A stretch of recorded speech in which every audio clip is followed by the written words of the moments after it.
Welcome aboard, everyone.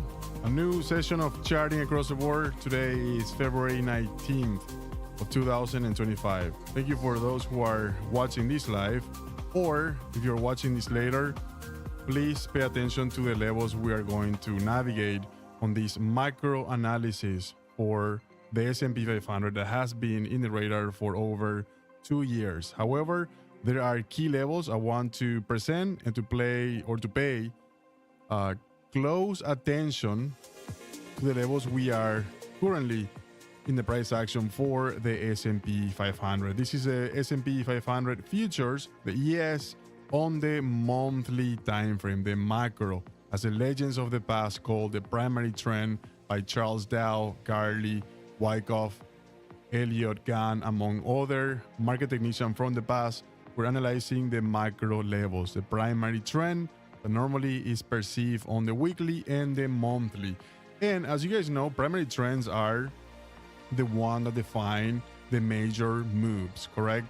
This one clearly is an upward move since the lows of 2020, the COVID crash, followed by a secondary trend that normally tricks market participants perceiving a crash, right? That was the case on 2022. However, now at these levels that we may reach, perhaps we'll see if we can reach the levels, the overspill levels on the ABCD structure for the macro. This is a harmonic pattern, okay? The ABCD structure, reciprocal move from the previous advance, the impulse wave from the lows to the highs, correct? The first impulse, correction followed by a reciprocal move, meaning the same length, okay, in amplitude from the previous AB equals to CD, okay, matching the harmonic ratios with a 50% correction followed by a 200%. You guys are already familiar with this chart over and over.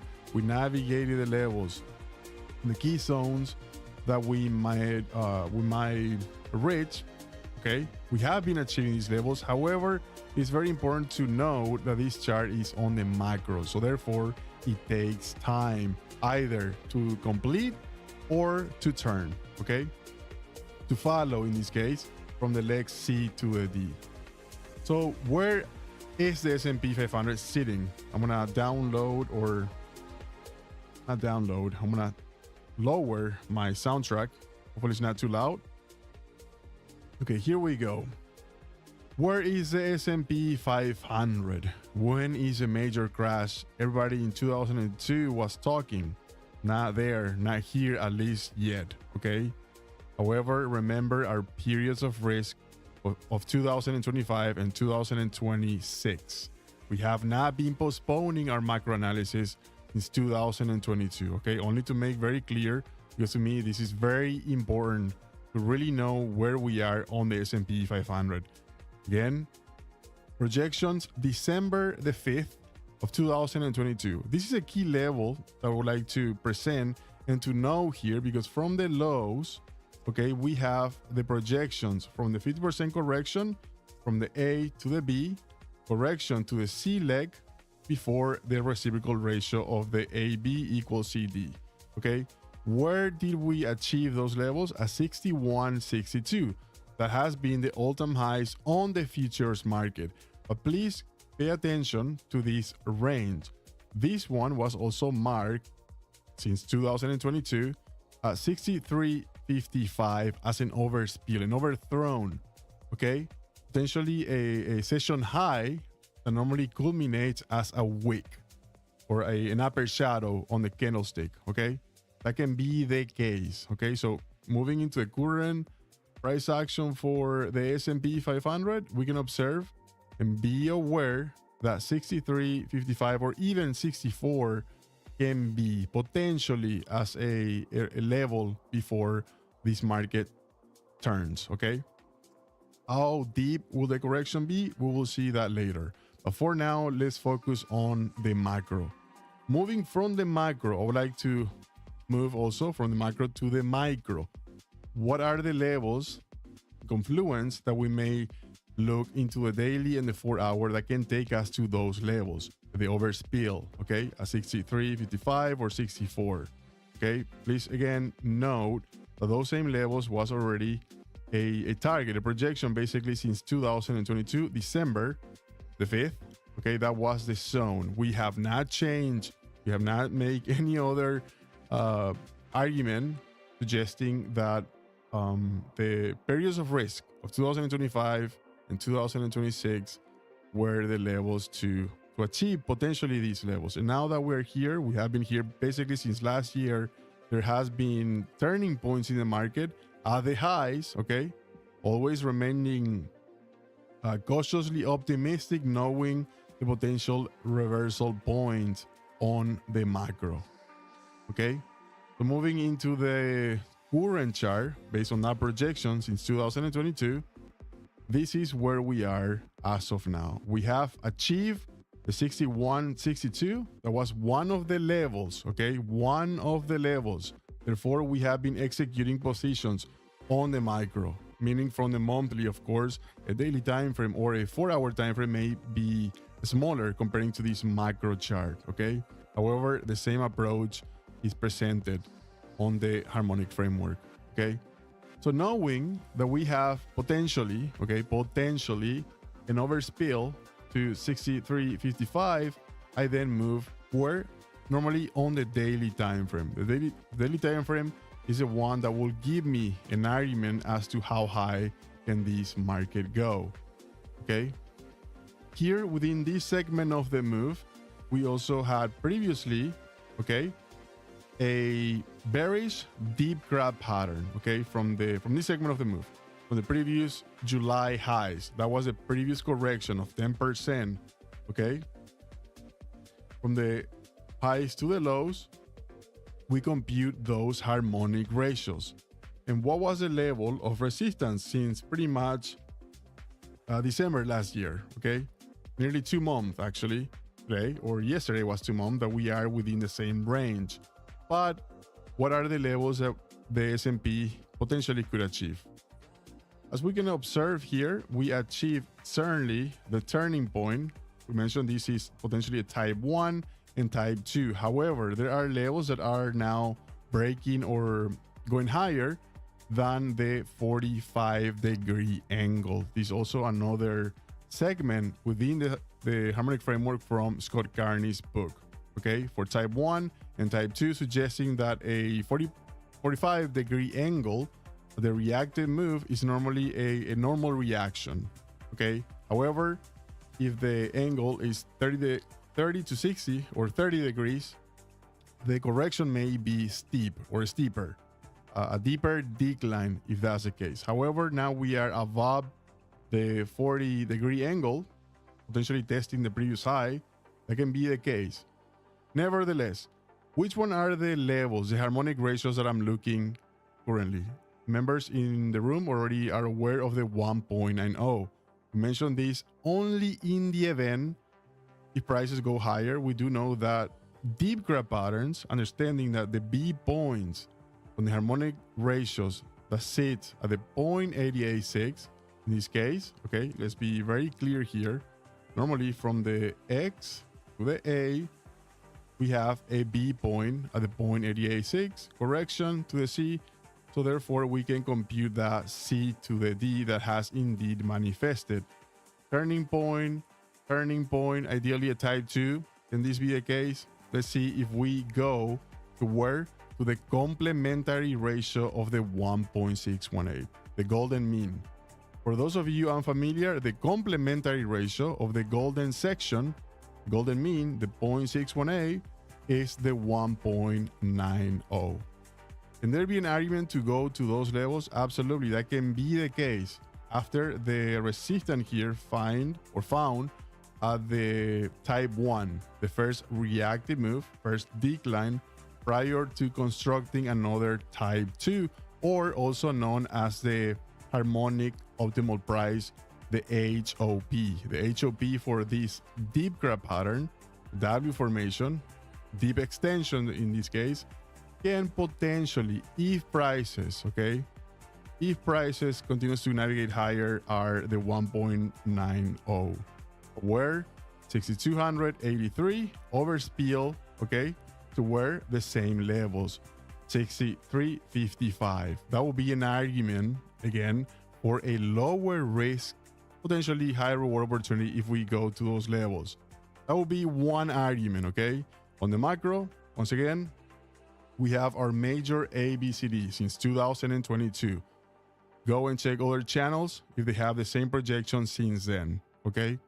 If there has been any changes, you might raise your eyebrows and be suspicious, okay?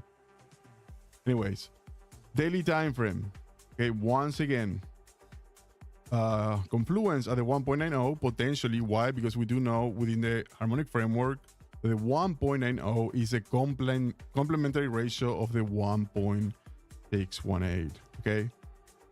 Therefore, from the daily, now moving into a 4-hour time frame, from the macro to the micro in this case, okay? Is there any other levels of confluence that can take us to 6283 or 6300 region? On the daily, we can observe is a 1.90. Now, within this segment of the move, on the 4-hour time frame, I'm going to highlight this quadrant right here, the most recent development, such as the EMA in this case, right? The most recent data sets in this case for harmonic framework are within the 4-hour, or at least within this segment of the move, this last range, okay? If we anchor this segment of the move, is there any other confluence to potentially retest those highs? Let's see. We apply once again Fibonacci retracement, okay, the core tool for harmonic patterns. From the highs to the lows, once again, this is based on the 4-hour. Do we have any confluence here to those levels? Potentially, okay? We can observe, I already can perceive here the 0.618 in this segment of the move coming into confluence with the 1.90. So therefore, let's have an open mind that the S&P could still navigate to those levels, okay? Considering the same structure also. The X to A, the B point once again sitting within the vicinity of the 0.886, another C leg, and potentially another pending, in this case, pending completion point of a bearish deep grab pattern also at the 1.618, 6281, overspill to 6300, okay? Of course, the complementary ratio for this segment of the move is a 1.90. But once and if we get to these levels at 6281 or 6300, let's be very aware, okay, if the S&P managed to go to those levels. Another conventional pattern now, only perceiving here by plotting here the trend line. I'm gonna delete everything here. Another confluence potentially to go to 6300, 6355 even, okay?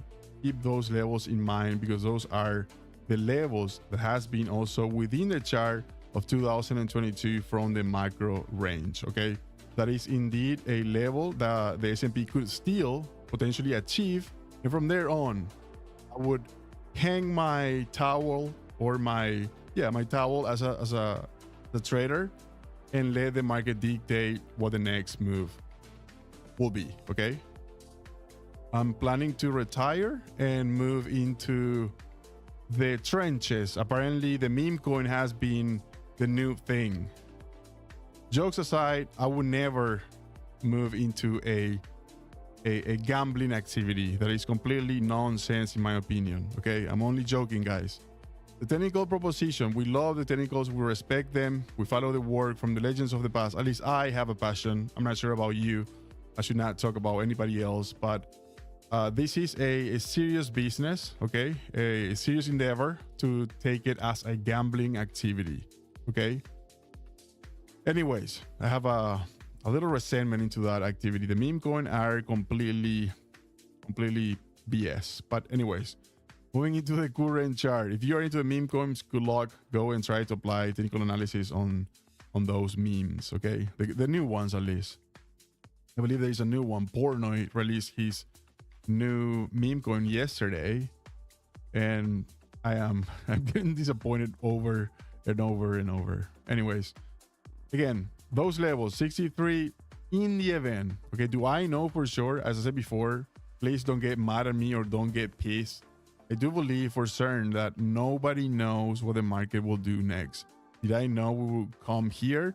I didn't know for certain, but there was a projection of a probability. And now that we're here, let's see what the market will do next. I still don't know. Nobody does. Anyways, if we go to the 63.55, okay, please observe those levels. Can that be the case? Potentially. And therefore, you guys know lower risk and higher reward opportunities is all we look for when it comes to execution. Once again, none of these represent financial advice, but rather an interpretation of the technicals for educational purposes only. To finalize the stream, this only main on the S&P 500. Therefore, please be aware of these levels. One of you may ask, all right, if we're going to go that high, why should I not long here? If you have an edge, absolutely, that can be the case, right? That's up to you. I don't have any edge here. In my particular opinion, I don't have an edge that can take 22% move. It is certainly a trade, but to me, lower risk and higher reward opportunities is what I'm looking for when executing position. In the same manner, we executed a trade yesterday. I executed, I should say, because none of these represent financial advice.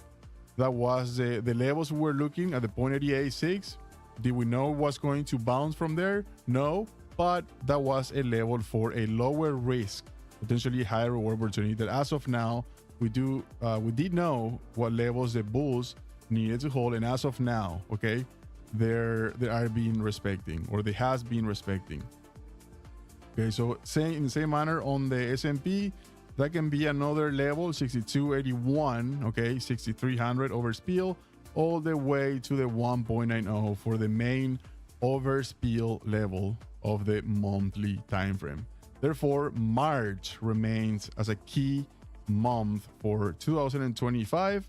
Why? Because we can observe that the momentum indicators are also getting within overvalue conditions for certain. Also, the divergence on the monthly remains there. Higher highs in the price action, lower highs in the momentum indicator, suggesting contradicting variables, right? The momentum is contradicting the levels on the higher prices on the S&P. However, when we have negative divergence, class A in this case, this may suggest a potential turning point after an over 2-year rally, okay? Market sentiment back then, you guys already know the story. I don't want to repeat the same arguments over and over. But again, the market sentiment then, let's compare that equation in this case. Market sentiment then, pessimistic. Market sentiment now, optimistic. You flip a coin and make your arguments as to how much the S&P has to run. Everyone, thank you for being here. And I will see you guys on the next one. And remember, live a life with an attitude of gratitude. Once again, remember the key levels. Cheers.